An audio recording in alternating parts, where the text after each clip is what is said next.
नमस्कार, मैं डॉक्टर कंचन भारत होम्योपैथी में आप सभी का स्वागत करती हूँ। आज की वीडियो में हम बात करेंगे प्रेग्नेंट लेडीज़ के बारे में, जो उनकी सबसे बड़ी प्रॉब्लम है खून यानी कि एचबी की कमी होना। देखा गया है कि अधिकतर फीमेल्स में ड्यूरिंग प्रेगनेंसी या कंसीव करने से पहले ही खून की कमी हो जाती है और फीटस को क्या चाहिए होता है, ब्लड चाहिए होता है प्रॉपर डेवलपमेंट के लिए। अगर पहले ही खून की कमी होगी तो फीटस क्या होगा, प्रॉपर तरीके से डेवलप नहीं होगा और बच्चा जब पैदा होगा तो वो कमज़ोर होगा। इवन कि फीमेल भी इन पूरे 9 महीने में उसको बहुत ज़्यादा कमज़ोरी फील हो जाती है, खून की कमी होती है और डिलीवरी के टाइम पे भी बहुत प्रॉब्लम पेशेंट को झेलना पड़ जाता है जब उनके एचबी की लेवल्स कम होते हैं। तो कुछ ऐसे टिप्स के बारे में मैं आपको बताऊंगी जिससे क्या होगा कि ड्यूरिंग प्रेगनेंसी अगर वो कंसीव करना भी चाह रही हैं कुछ लेडीज़, तो वो अपने एचबी के लेवल्स को बढ़ा सकती हैं और आसानी होगी उनको कंसीव करने में। पहला टिप्स है कि आपको क्या करना है कि गुड़ खाना है। गुड़ में क्या होता है, बहुत ज़्यादा आयरन होता है और कैल्शियम की मात्रा भरपूर होती है। ये बहुत अच्छा सोर्सेज होता है एचबी के लेवल्स को बढ़ाने के लिए। जो भी फीमेल कंसीव की हैं या जो करना चाह रही हैं तो सुबह उठकर सबसे पहले ब्रेकफास्ट करने से पहले एक छोटा सा टुकड़ा गुड़ का ज़रूर खाएं, जिससे उनको कैल्शियम और आयरन की कमी उनको नहीं होगी और आसानी होगी कंसीव करने में और डिलीवरी के टाइम में भी उनको बहुत ही आसानी होगी। नेक्स्ट आप क्या कर सकते हो, वेजिटेबल्स ले सकते हो। वेजिटेबल्स में आप क्या क्या ले सकते हो, पालक हो गया, आप पालक खा सकते हो, चुकंदर खा सकते हो, मूली खा सकते हो, गाजर खा सकते हो।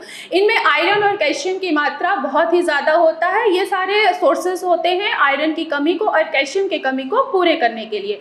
जब आप रेगुलर रूटीन में आप ये चीज़ें फॉलो करते हैं तो आपका खून जो होगा वो कम नहीं होगा, ऑलरेडी बैलेंस में रहेगा।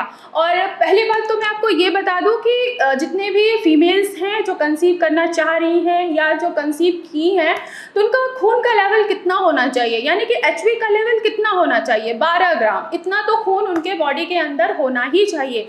अगर इससे कम हो रहा है तो उनको काफ़ी कॉम्प्लिकेशंस झेलने पड़ जाएंगे। तो ऑलरेडी जो जो चीज़ें मैं आपको टिप्स में बता रही हूँ वो टिप्स फॉलो करिए, जिससे आपका खून जो है वो बैलेंस में रहे और कम ना हो। नेक्स्ट हम आते हैं फ्रूट्स पे। देखो क्या होता है कि फीमेल्स हैं जिन्होंने कंसीव किया है वो कौन कौन से फ्रूट्स नहीं खा सकती हैं, जैसे कि पपाया है, ये आप नहीं खा सकते। इससे क्या होगा, जैसे ही कोई फीमेल जिन्होंने कंसीव किया है अगर वो पपाया खा रही हैं तो यूट्रस का कॉन्ट्रैक्शन स्टार्ट हो जाता है और क्या होता है, ब्लीडिंग होनी स्टार्ट हो जाती है। तो कुछ ऐसे फ्रूट्स हैं जो आप अपने डाइट में शामिल कर सकते हैं जिन्होंने कंसीव किया है।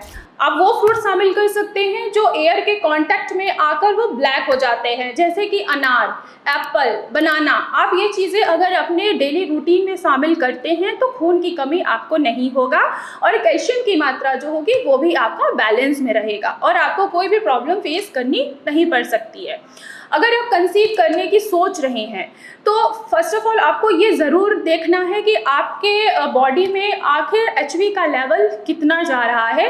अगर एचबी का लेवल कम है तो आप कुछ सप्लीमेंट भी खा सकते हैं डॉक्टर की सलाह से।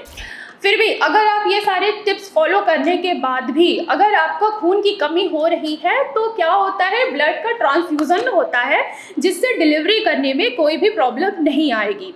तो ये छोटे छोटे से टिप्स हैं जो कि आपको फॉलो करना है और जैसे ही आप फॉलो करते हैं तो आप खुद ब खुद देखेंगे कि आपका खून का लेवल यानी कि एचबी का जो लेवल है वो नॉर्मल हो रहा है, बैलेंस में आ रहा है।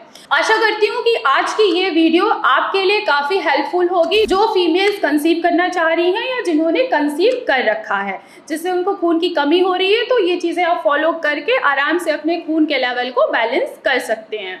कोई भी पेशेंट किसी भी डिजीज़ से अगर सफ़र कर रहा है तो भारत होम्योपैथी में मैं उनका स्वागत करती हूँ। भारत होम्योपैथी में डॉक्टर्स की टीम है, आप उनसे ऑनलाइन कंसल्ट कर सकते हैं और ऑनलाइन मेडिसिन भी ले सकते हैं। बहुत सारे ऐसे पेशेंट हैं जिनकी काफ़ी ट्रीटमेंट चली है, हर डिजीज़ की ट्रीटमेंट चली है, इवन की किडनी की चली है, अस्थमा की, मेल इनफर्टिलिटी, फीमेल इनफर्टिलिटी, तो इन सभी की ट्रीटमेंट चली है और वो बिल्कुल ठीक है, सक्सेस स्टोरी है। आप मेरे डिस्क्रिप्शन पे देख सकते हैं। अगर कोई भी पेशेंट ये चाहता है कि मैं खुद उनकी केस टेकिंग करूँ, मुझसे वो ट्रीटमेंट लेना चाहते हैं, तो उनको क्या करना होगा, फर्स्ट ऑफ ऑल उनको अपनी अपॉइंटमेंट फिक्स करानी होगी, देन वो मुझसे ओपीडी में मिल सकते हैं। तब तक के लिए धन्यवाद।